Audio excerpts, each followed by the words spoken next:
छोली के पतिया हो लूटा बरतिया हो तुम जहाज के रतिया हो देखो मैं अपन देखावे घुमा के छोली के पतिया हो बाते गजब कोलाई बाया जब के चीज हाथ भीतरी घुसा के सदाए के बीज भोनिए कदा देखो दूज खाल हो आदि के बताओ आदि किस्ता के माल हो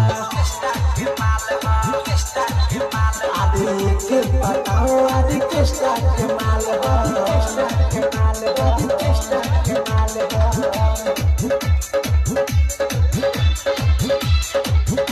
आदि किस्ता के माल हो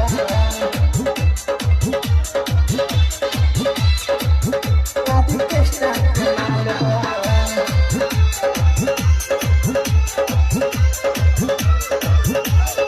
हिया रसीली हो कि सब के जल्दी न मिली हो डीजे पर कमर हिलावे एक ऑर्डर पवा कटीली हो सुना हिया रसीली हो कि सब के जल्दी न मिली हो डीजे पर कमर हिलावे एक ऑर्डर पवा कटीली हो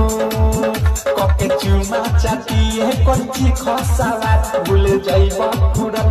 के आई न याद देख के फरमा के सभी बेहाल हो आदि के बताओ आदि किस्ता के माल हो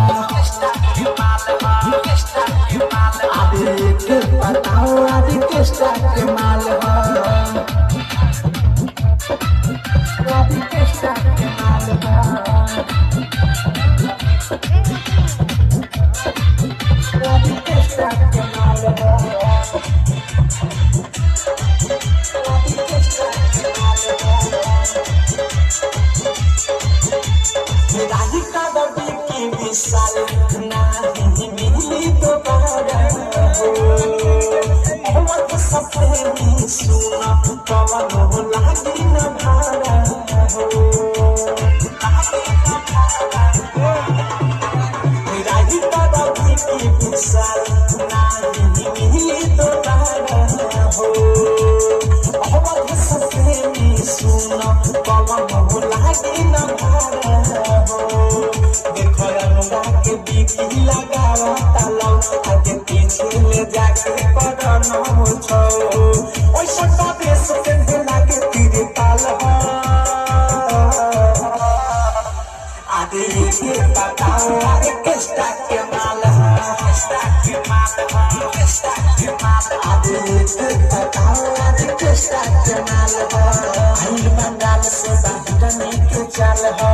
कमर हिला के तब भरत बवाल हो